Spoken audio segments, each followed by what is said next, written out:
Welcome to another modular math video here. This one we're going to be looking at the Euclidean algorithm, a couple modules that use it, and kind of looking through I've seen a couple other videos where it says it's loosely based upon the Euclidean algorithm for calculating the greatest common divisor. So it's one of Euclid's, some of them just say based upon one of Euclid's theorems or algorithms. I want to look at what algorithm it is and see how loosely it's based upon that algorithm, and if we can figure out kind of how it's placing these things. A lot of people just say it tries to evenly disperse them. I've got two modules in particular that use this. I'm going to look at more the qubit one just because it displays it really nicely, and we're going to look further into how Euclidean rhythms come about. The first thing is we need to know how many steps there are. So it's called the Euclidean rhythm based upon the Euclidean algorithm, which is actually finding the greatest common divisor between two numbers. So first it says your first number is how many steps do you want to have? So if we add in here 16 steps, the next thing is how many triggers do you want? So I'm going to adjust this. What it does is it says in these 16 steps you want 9 triggers. I'm going to try and spread them out as evenly as possible. Here is the greatest distribution that I can figure out. Okay, here is the qubit pulsar. It's currently doing a Euclidean rhythm, and what it's doing here is that all I have hooked up is coming out of the pulsar. It's going up into the polycinematic. That's the trigger right there. What's coming out of the polycinematic is what we're hearing. Every time that dot that's kind of circulating there intersects with one of the other dots, it creates that pulse. So what's kind of neat about this pulsar is I can first of all change the speed that it's doing that by turning this. Our rate or our clock. I kind of liked it.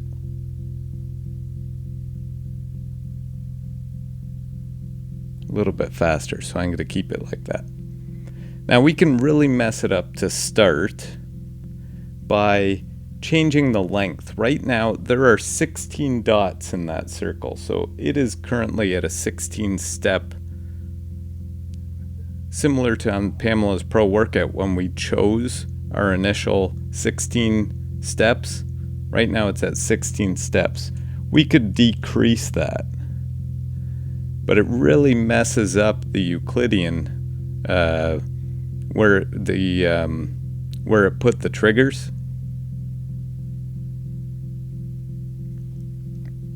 So I'm going to go back to, we could change that. I mean, now I've switched it to 8 steps,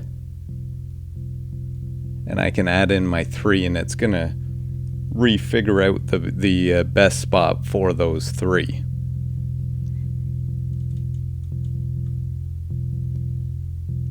So see, it messes it up a little bit until you change it, then it reconfigures where they are.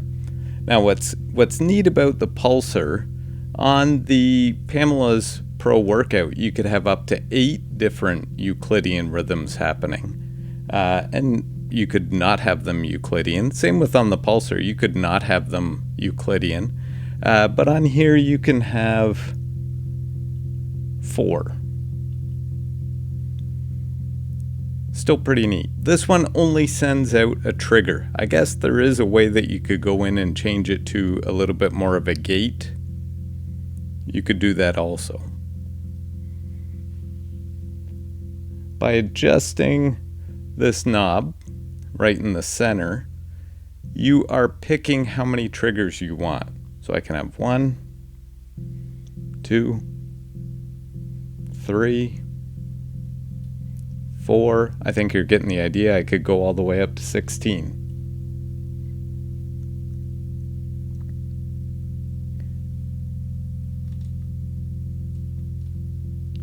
Now I did a little bit of an analysis. I wanted to try and figure out how the pulsar in particular uses the Euclidean algorithm to figure out where it should put each of those triggers. Okay, so the other videos about Euclidean rhythms or just Euclidean patterns say that it's loosely based on the greatest common divisor, the Euclid's formula, or actually it's Euclid's algorithm for calculating the greatest common divisor. Now the algorithm is pretty simple. It looks a little bit scary what I've got on the screen right now, but it's actually 16 of the algorithms. I did it 16 times for a full trigger set, a full trigger length. And I calculated it for each of the possible situations.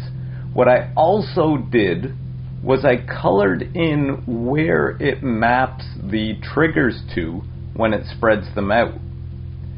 There were some interesting things. Now I've intentionally put across the top here the top 8 because I think it does something different for once it gets over, for example, 8 is half of 16, and it's separated by a dot on every single one, like we kind of saw when we were playing with the module.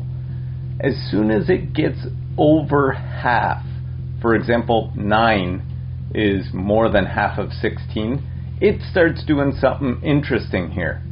So, the first thing I noticed was, and this one you really, well actually let's look at the algorithm first. If we want the greatest common divisor of 16 and 1, what we say is 16 is equal to 1 times some amount plus some remainder. That is our Euclidean algorithm for finding the GCD.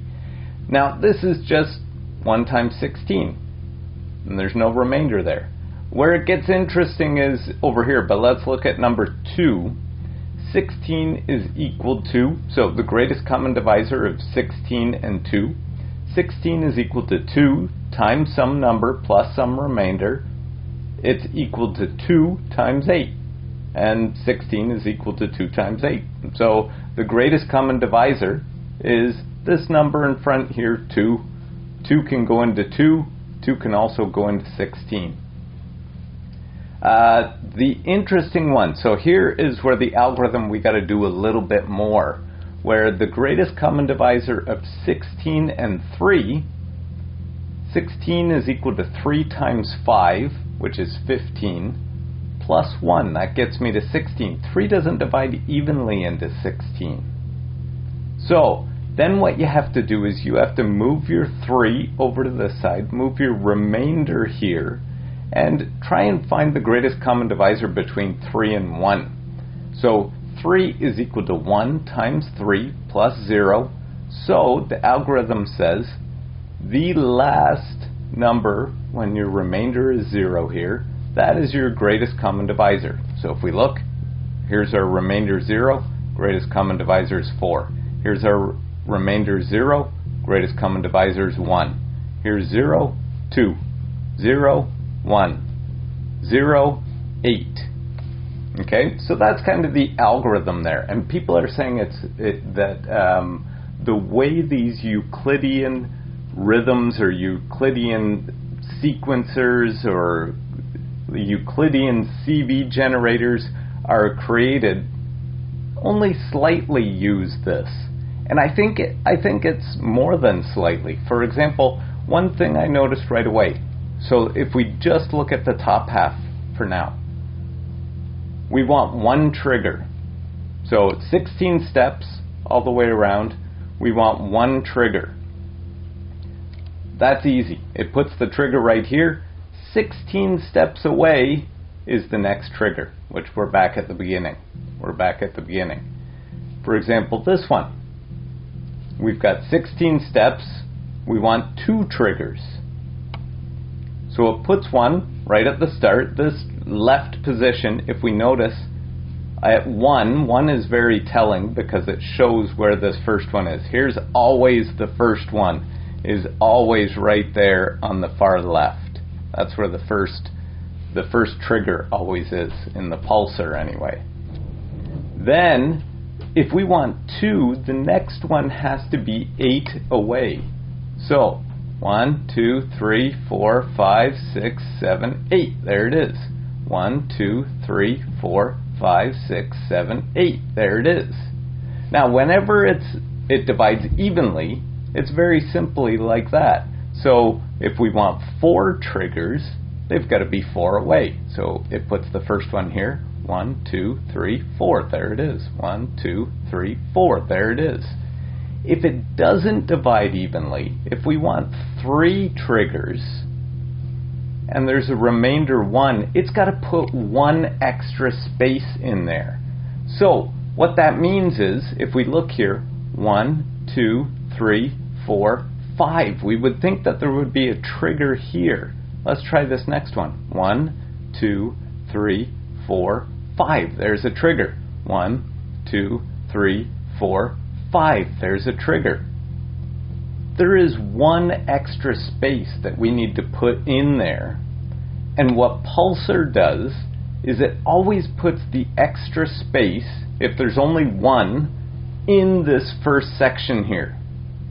It always adds it to the first section. That's why it was 6 in the first section, 5, and then 5.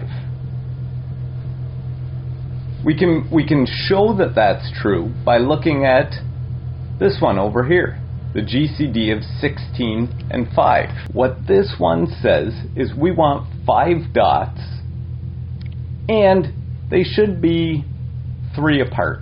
So if we don't look at the first group this time, here's the 1 dot. 1, 2, 3. There it is. 1, 2, 3. There it is. 1, 2, 3. There it is. 1, 2, 3. There it is. If we look at the first section, 1, 2, 3, 4. So this is 3 away, plus that 1 remainder.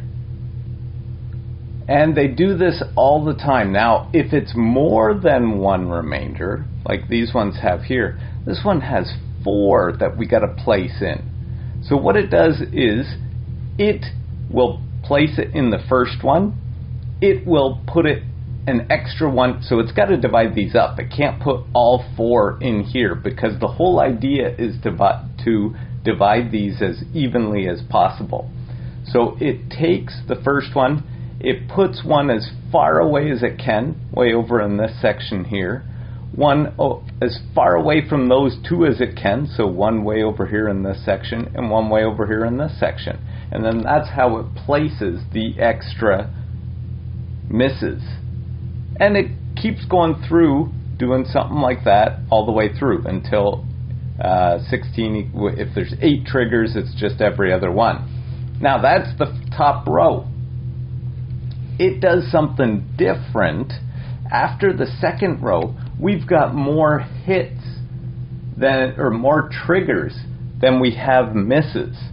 So it does something different. Up in this top row where I said it always puts the first hit here, and it adds the extra miss into the first section. One thing I noticed, and this was telling from this end bit here, when there's all 16, all of them are going to be triggered. So this one's a trivial, easy one.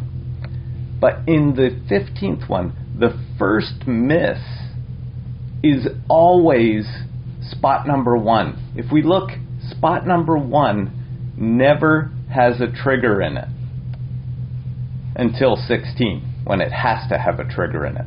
But if we're missing 1, that first spot is always, always, always going to be our first miss. And as I've been talking, I didn't say this at the beginning, but blue is a miss and the reds are our triggers. So the first spot is always a miss, which is interesting. In this one here, we've got, so it does something slightly different here. This last number here right at the beginning is how many groups of triggers there are going to be. So if we look, this number is 7. 1, 2, 3, 4, 5, 6, 7. Now, I counted this area and this area as 1. That's how many groups of triggers we're going to have. And if we look at the second number here, there are going to be 2 extra triggers that we got to place in there. What pulsar always does, we said we noticed that the first one is always here. The first miss is always here. As soon as it gets over half, any of the extra triggers, like in this one, we've got 2 extra triggers we need to place.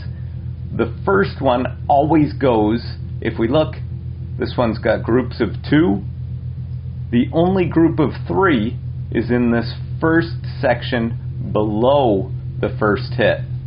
We've got groups of 3. This one we've got a group of 4, a group of 4. This is the only group with 5. So it always puts the extra trigger into this first group. Now, if there's more than one, like in this one, what it does is it puts the first one here, and it puts the other one as far away as possible. See here, there's 2, 3, and then this, 1, 2, over here in the third one. I guess it could have put it up here. It's choosing down here. Okay? And that's kind of the algorithm. I mean, that has nothing really to do with the Euclidean algorithm, other than it's using the numbers right from the algorithm for the placement. Pulsar and Qubit, who create this pulsar module, have decided where that's going to be placed. So the first miss is always above. If there's an extra miss that needs to be placed, it's always added above and then spread out based upon that. Whereas if it's an extra trigger that needs to be placed, it's always added below it and then spread out based upon that, which was kind of neat. So although the result, the greatest common divisor result, isn't really used that much in the Euclidean algorithm for the pulsar, the algorithm is very much used in putting together where the triggers are going to be placed. And now again, this is for 16 triggers. We saw that you can adjust the amount of spaces. So if we wanted the GCD of 15 and 15, obviously it would be all 15 spots. It doesn't look quite as nice because it just darkens out one of the spots, and it's not a nice full circle. So I chose to analyze the one with all 16 triggers. But there it is. Some super advanced math. The idea of the Euclidean algorithm, it's simply kind of dividing and remainders. The algorithm and the proof are actually a first-year university study, and I think it's the proof that's a little bit more tricky. But there is the idea of the algorithm, the Euclidean algorithm for finding the greatest common divisor.